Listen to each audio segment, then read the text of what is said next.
Yes, student, we are going to understand the searching method as per according to the syllabus of computer science in class 11th, in which you will understand today the linear search. Okay, to do that, student, we have to open a Python ideally. Under the Python ideally, we will sure that we are going to store this particular program in a script mode. By using script mode, we can use the program for further use. Okay.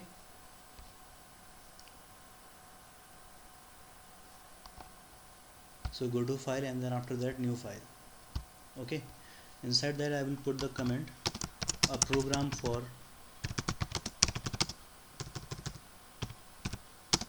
searching. Which searching? Linear search. Okay, there are number of search in a Python syllabus, but we have discussed first the linear search. A linear search, we can consider certain a list we are having. For example, M list I can say. Okay, whose element are like 9, 4, 6, 7, 1, 100, whatever you want. Okay, they can be in order or unorder. I'm to say in ascending order or descending order or mixed way. So it's up to you by which format you are going to place into the list and their elements. Okay, so here is my list. Okay, for searching element.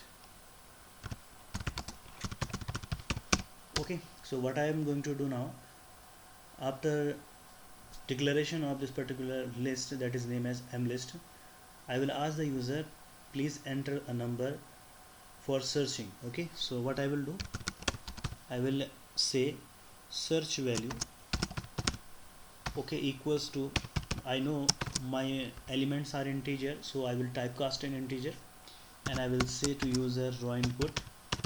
Okay, inside that I will ask please enter a number for searching. Okay, that's it. Okay, in this particular part you can see raw input is a particular clause for getting the input from the user in console in Python what 2.7 version. Okay, Python 2.7. if we are using Python 3 plus version, in that condition what we are going to use, simply input, okay, within round bracket we can say that any message that is looks like above, print enter a number for searching or whatever. Okay, I'm just writing short form of that. So I will do one thing, I will run one of them because my interpreter support the Python 2.7. it's up to you which one version you are using, so you have to use alternately as per according to your version. Now we are going to use the logic part of searching. Which searching? Linear searching.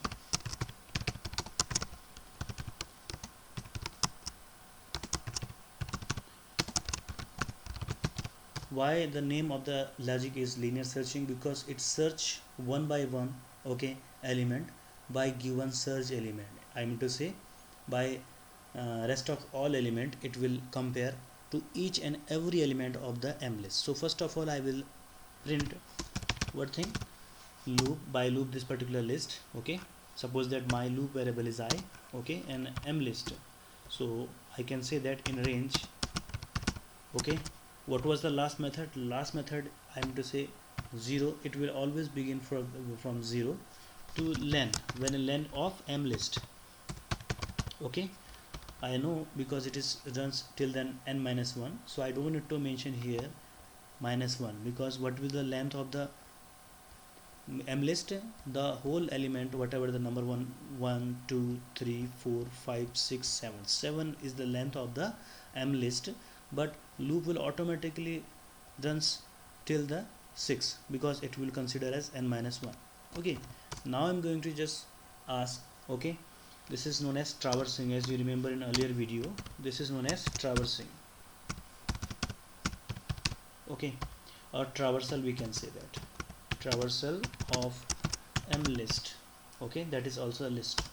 Now after hitting the enter you can see that a new indentation has come to the next line, okay, that indicate the for loop indentation has come here. Okay, now I'm going to put here what thing, comparing part. So what I will go, student, so here if within round bracket I can say that if my particular m list, okay, of I, okay, definitely if it is double equals to, it means to say if it is match to search element, here is search element, that is value. Why I have used this particular name as search value? Because the variable name should be meaningful. By reading this particular variable name, I need to clear for what purpose I am using this particular variable. Okay, that's why I have taken the name same as its a purpose, like search value. If it is equal, okay, so that time we can say that flag. As you remember, we have learned earlier video what was the flag variable. So I am going to here declare a flag variable. Okay, flag will be definitely true or false, it's up to you. Okay, or you can use 0 also. So here I have declared a flag variable, by default is 0. Now if I'm going to come to this particular part, if this particular area is in count true, so flag will be turned into the 1, and at then break statement I will call, because if the element will search, I don't need to search check the another element. Suppose that if you are talking about user has entered 4, okay, the element is search 9, it is not equivalent to the 4. If the second element is 4, so this will be considered as flag 1 and break. It means to say 6 7 8 145 will not compare after that. Okay, I don't want to waste my compiler or interpreter time. So in this condition I will come out to the all of out of loop, and then I will check if, okay, my flag variable double equals to 1, then I can say what thing, print within this I will can say yes, element is found. Okay, otherwise I can say that I don't need to use else if, because I know what will the another value of the false. I am say flag. So print, here I will also say sorry, element is not found. Okay, now I'm going to just compile it to check whether any is error in my program or not. So search, I can say that linear search, L search. Now you can see output has come, which is going to ask me some value. Suppose that I'm going to search 4. So here you can see that yes, element is found. Okay, now I'm going to just run it again. I'm going to search 100, that is also element. Okay, so if I'm going to search 45, so what will happen? So 45, now you can see that this is also found. Now I'm going to search that element which is not in my list, suppose that 90. So you can see that sorry, element is not found. This is easy logic, student.